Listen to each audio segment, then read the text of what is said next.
Orbit में 2s होता है, थर्ड ऑर्बिट में 3s होता है, फोर्थ ऑर्बिट में 4s होता है, फिफ्थ ऑर्बिट में 5s होगा, ठीक है ना, ये 5s होगा, ठीक है ना, इस तरह से।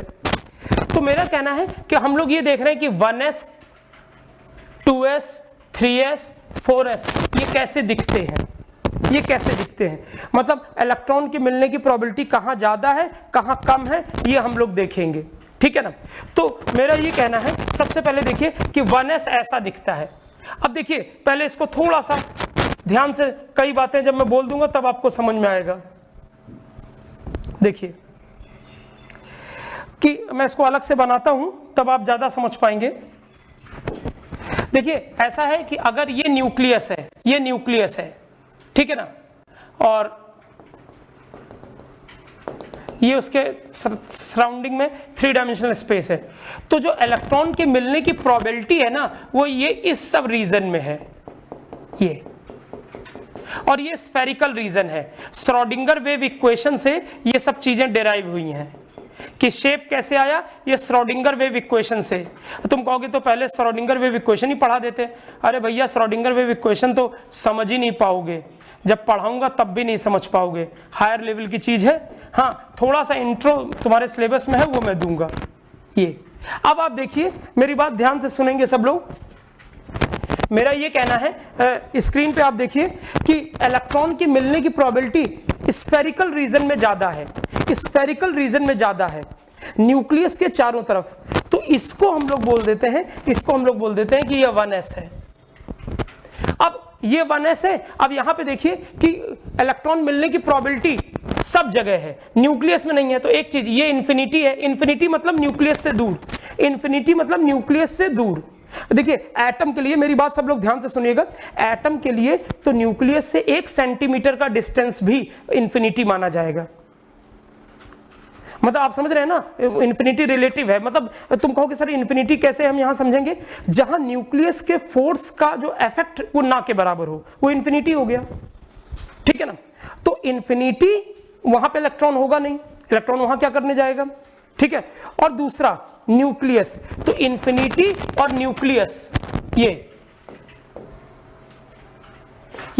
ये आपके अंडरस्टूड नोट्स हैं, ये अंडरस्टूड नोट्स हैं।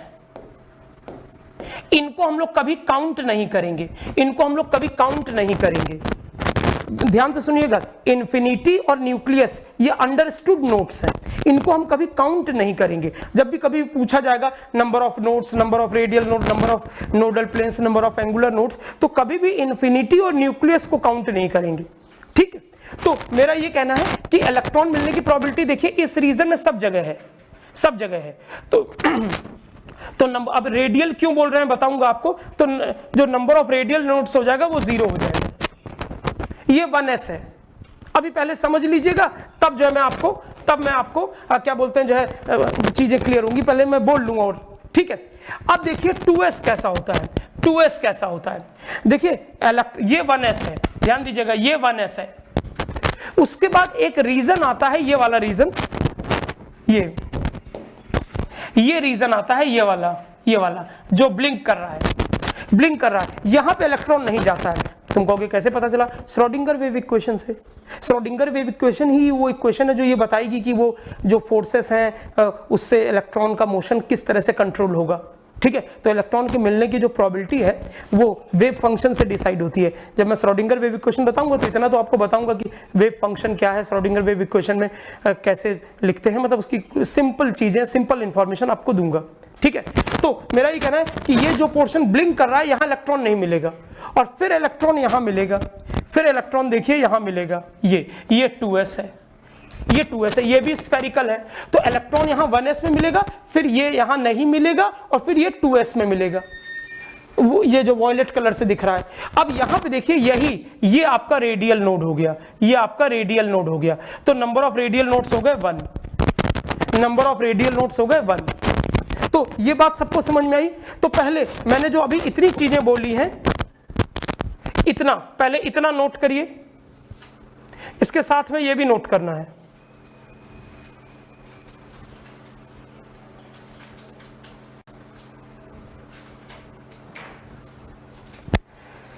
ये जो है ना, इतना पूरा नोट करिए,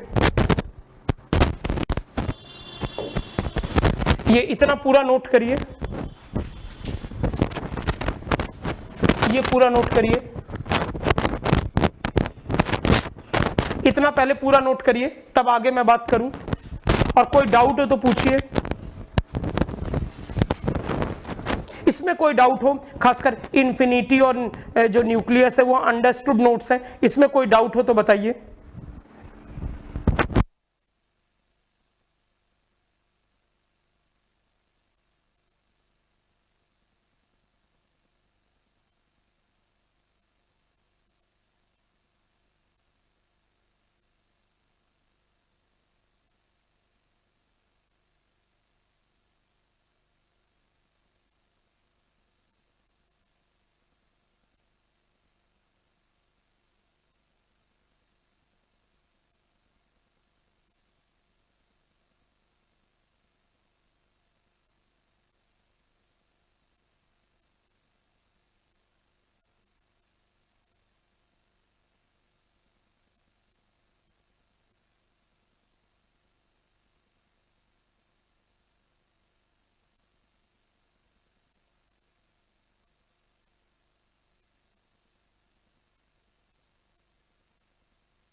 कोई डाउट हो इसमें? अगर इसमें कोई डाउट हो कि क्या नाम है, इन्फिनिटी, न्यूक्लियस, इनमें कोई डाउट हो, या अगर इसमें डायग्राम में कोई डाउट हो, अभी मैं और बोलूंगा इस पे, अभी और समझाऊंगा, लेकिन पहले ये पूछ लीजिए आप।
अभी रेडियल नोट्स अभी बता रहा हूं, रेडियल नोट्स बता रहा हूं।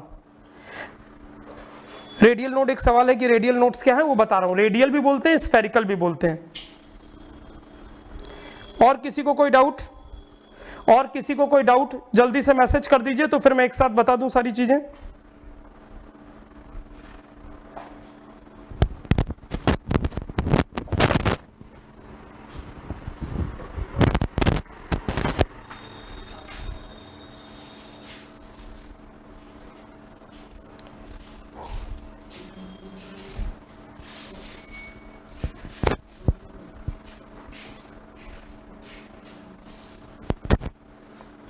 और किसी का कोई डाउट?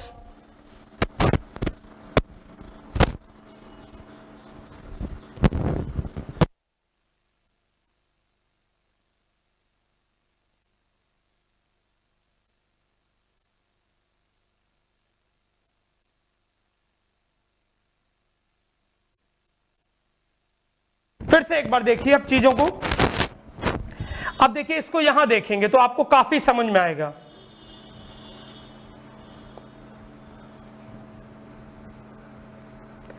ये आगे ग्राफ वगैरह भी देखेंगे, आगे हम लोग ग्राफ वगैरह भी समझेंगे, लेकिन अभी एक बार मैं सिखाऊंगा तो आपको डिफिकल्ट लग जाएगा।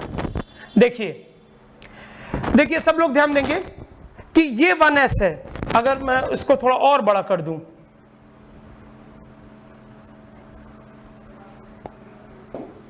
देखिए ये 1s है, न्यूक्लियस अंदर है, मतलब आप कह सकते हैं स्फेरिकल रीजन में इलेक्ट्रॉन के मिलने की प्रोबेबिलिटी है, स्फेरिकल रीजन में इलेक्ट्रॉन मिलने की प्रोबेबिलिटी है, ये 1s है आपका, ये 1s है, ठीक है ना। अब आप यहां पे देखिए, तो देखिए इलेक्ट्रॉन के मिलने की प्रोबेबिलिटी यहां पर देखिए इतने रीजन में तो डेंस दिख रही है, उसके बाद ये डेंसिटी कम होती जा रही है।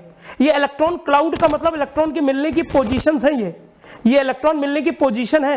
ये इलेक्ट्रॉन किसी एक ही जगह पे होगा, सब जगह इतने इलेक्ट्रॉन थोड़ी होते हैं, ऑर्बिटल में मैक्सिमम 2 इलेक्ट्रॉन होते हैं। तो ये देखिए जैसे जैसे इसकी प्रोबेबिलिटी कम होती जाएगी, फिर यहां पे आप कह देंगे कि बस वो यहीं तक है, ठीक है ना। आप कह सकते हैं कि उसका एक फिक्स्ड जो है रिजिड बाउंड्री नहीं है, रिजिड बाउंड्री नहीं है।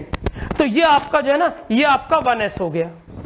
उसके बाद देखिए, उसका देखिए ये 1s है, ठीक है, ये 1s है। अब मैं इसको और बड़ा कर दे रहा हूं 2s को समझाने के लिए।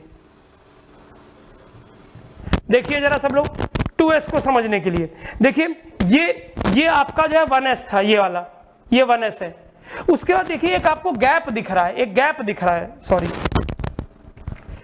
ये देखिए ये 1s है। उसके बाद आपको देखिए एक गैप दिख रहा है, एक खाली जगह दिख रही है, यही आपका नोड है, यही आपका नोड है, और वो स्फेरिकल है, वो स्फेरिकल है। तो इसलिए नोड को जो है ना, इस नोड को हम लोग जानते हो क्या, हम ये जो नोड है ना, इसको हम लोग रेडियल भी बोलेंगे, रेडियल भी बोलेंगे और स्फेरिकल भी बोलेंगे, और स्फेरिकल भी बोलेंगे, रेडियल भी बोलेंगे और स्फेरिकल भी बोलेंगे, ठीक है ना। तो मेरा कहना है कि ये 1s है, ये 1s है और ये 2s है, और बीच में एक जो गैप दिख रहा है वो आपका क्या है, वो आपका क्या है, रेडियल या स्फेरिकल नोड है। क्या अब समझ में आया सबको, क्या अब समझ में आया सबको। तो यहां पे देखिए इसको इस तरह भी रिलेट कर देते हैं, ये देखिए। अब इन पिक्चर्स को आप बना नहीं सकते हो, तो ये देखिए ये 2s है, ये इसमें ये जो नोड दिख रहा है, ये व्हाइट वाला, ये जो अब मैं रेड कलर से मैंने मार्क किया, ये आपका नोड है, ठीक है। तो जल्दी से मुझे मैसेज करिए कि नोड सबको मतलब रेडियल या स्फेरिकल नोड क्लियर हुआ कि नहीं, ठीक है ना। रेडियल वर्ड या स्फेरिकल वर्ड क्लियर हुआ कि नहीं, जल्दी से अगर समझ में आ गया हो तो यस मैसेज करिए।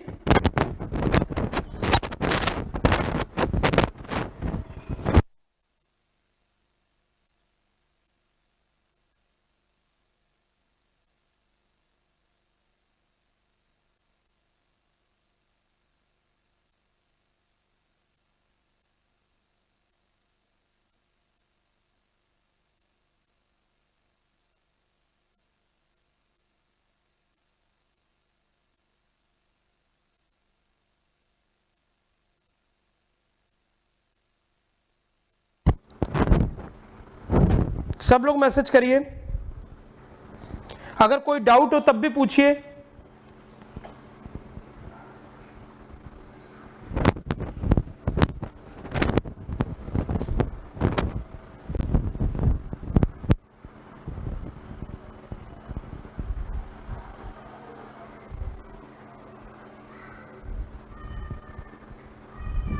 और किसी को कोई डाउट?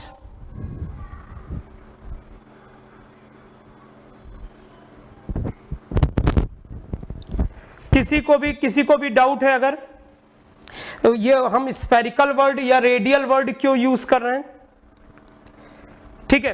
कोई पूछे ये शेप कैसे डिसाइड हुए श्रोडिंगर वेव इक्वेशन से, वो भी हम लोग आगे पढ़ेंगे, लेकिन वो हम लोग जो उसका इंट्रोडक्शन ही है आपके सिलेबस में, उसका डेरिवेशन वगैरह नहीं है।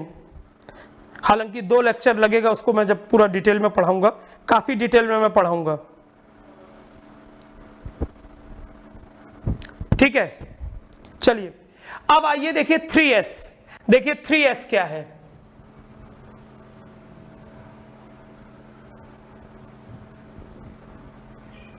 अब देखिए ये 3s है, देखिए ध्यान देंगे सब लोग। देखिए ये आपका 1s है, उसके बाद ये नोड है आपका, ये नोड है, इसके बाद ये आपका 2s है, उसके बाद ये फिर आपका नोड है, और फिर आपका ये 3s है, ये भी स्फेरिकल है। तो नंबर ऑफ रेडियल नोड्स कितने हो गए? नंबर ऑफ रेडियल नोड्स हो गए 2। इसमें देखिए रेडियल नोड 1 था, इसमें रेडियल नोड हो गए 2, इसमें रेडियल नोड हो गए 2, इसमें रेडियल नोड 1 है, इसमें रेडियल नोड 2। ठीक है, नोट करेंगे 3s नोट करेंगे और सब लोग क्या करेंगे 4s का, मतलब पहले इतना नोट कर लीजिए, 3s नोट करिए तब मैं बात करता हूं।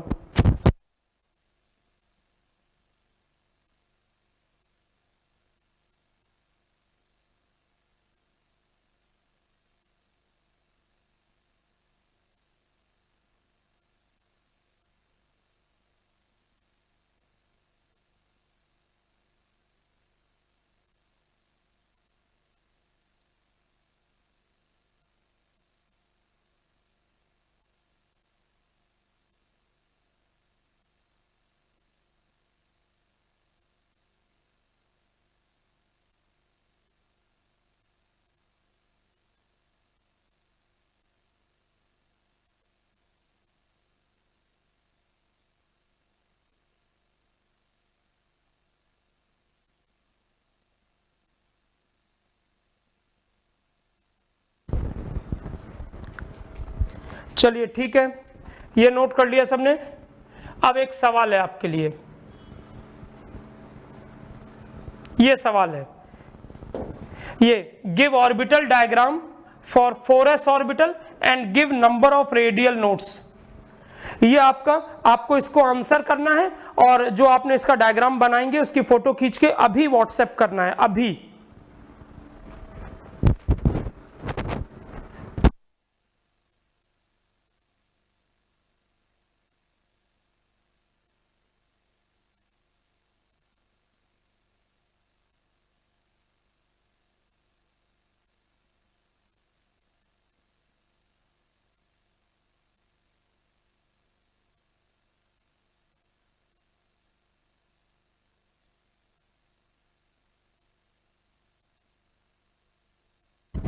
डायग्राम बनाइए और मैसेज करिए, नंबर ऑफ रेडियल नोड्स लिखिएगा कितने हैं।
जल्दी आंसर करिए, कितना टाइम लगा रहे हैं?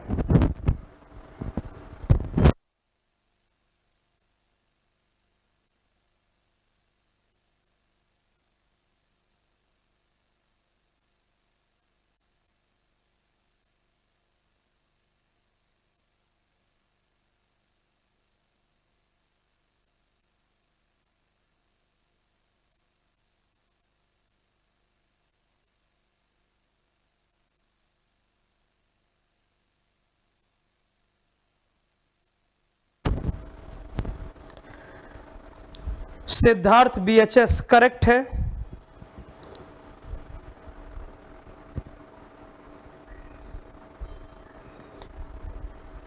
सिद्धार्थ SJC करेक्ट है।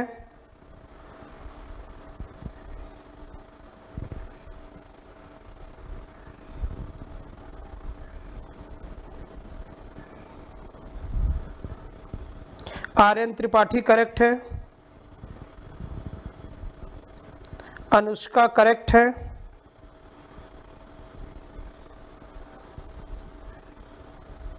सिद्धांत डायग्राम बनाना है, तुमने सिर्फ आंसर लिखा है, मैं उसको नहीं मानूंगा। खुशी सिंह करेक्ट है,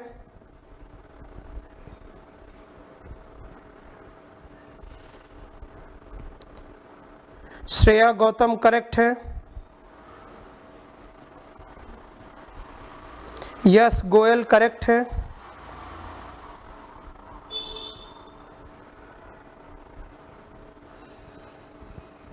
गार्गी मिश्रा करेक्ट है,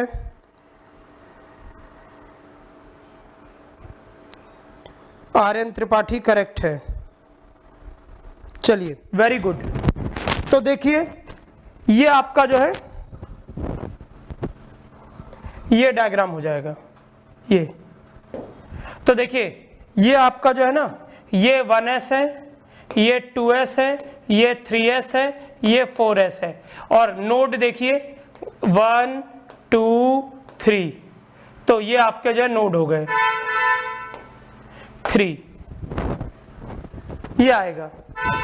चलिए सब बच्चों ने सही बनाया है, सब बच्चों ने सही बनाया, जितने लोगों ने मुझे दिखाया है सब ने सही बनाया है, बहुत अच्छा लगा। चलिए अगला सवाल आपके लिए, जल्दी से आंसर करिएगा, जल्दी से आंसर करिएगा, ये नोट करते रहिएगा। ये सवाल है, सवाल को नोट करेंगे। ये give number of radial nodes in ns orbital, radial और स्फेरिकल, ठीक है ना। ये आंसर लिखना है, इसको कॉपी में नोट करिए, मुझे आंसर मैसेज करिए।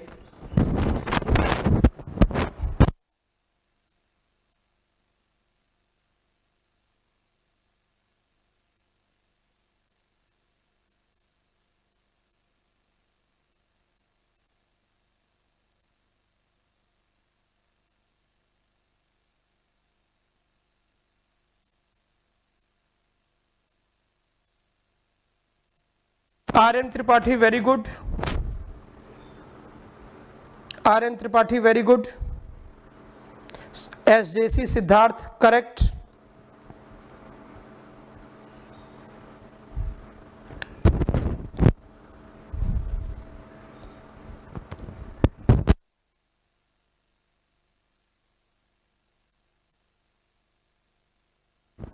Yes Goyal correct, Shreya Gautam correct, Siddharth BHS गलत है, अनुष्का करेक्ट है,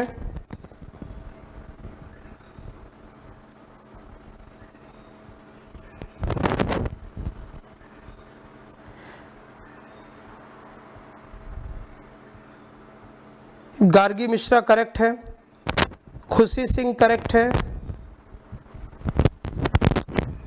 सिद्धार्थ BHS तुम्हारा गलत हो गया है। तो देखो अब जरा देखो ध्यान से, देखो जब आप ये देख रहे थे, जब 1s था तो 0 था, 2s था तो 1 था, 3s था तो 2 था, 4s में आपने देखा, 4s में आपने देखा था कि 4s में 3 था, सॉरी 4s में आपने देखा था कि 3 था, तो ns में हो जाएगा कितना n-1, ये नंबर ऑफ रेडियल नोड्स होंगे n-1, और इसमें स्फेरिकल नोड ही होते हैं तो यही टोटल भी होंगे, मतलब नंबर ऑफ रेडियल नोड्स भी होंगे और टोटल नोड्स भी यही होंगे, क्योंकि और इसमें नोडल प्लेन्स नहीं होते हैं, तो टोटल नोड्स भी n-1 होंगे। वैसे टोटल नोड्स का फार्मूला आगे चल के हम पढ़ेंगे कि total nodes radial, planar, non planar, इस एंगुलर सब मिला के भी n-1 आता है, और यहाँ टोटल n-1 है, रेडियल भी है और इसके अलावा बाकी नोड्स 0 हैं। तो ये समझ में आया सबको कि n-1 कैसे आया। ये तो ऑलमोस्ट सब लोगों ने सही किया है, अच्छी बात है, सिद्धांत ने भी सही किया है, बस थोड़ा सा अलर्ट रहना है अगर आपसे गलती हो रही है तो, ठीक है। चलिए तो यहां पर देखिए, अब ये मैंने आपको समझाने की कोशिश की, ठीक है। अब आप इसको देखिए और थोड़ा समझने की कोशिश करिए, सॉरी ये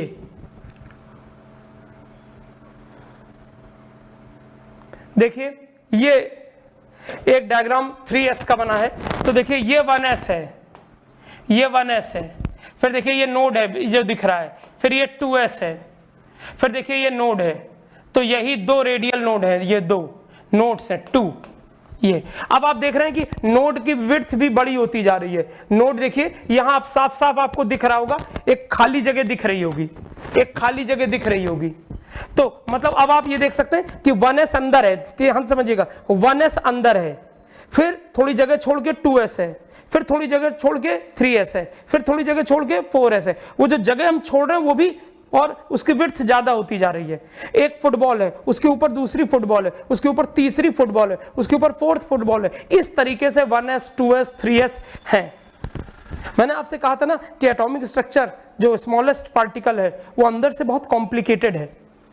अभी तो S है, अभी तो P में देखना, D में देखना, खतरनाक शेप्स हैं। जरा ये देखिए, अभी तो ये सब मैंने एक साथ दिखा रखा है, अभी देखिए कितने खतरनाक शेप्स हैं, ठीक है ना। तो ये सबको क्लियर हो गया, ये सबको क्लियर हो गया।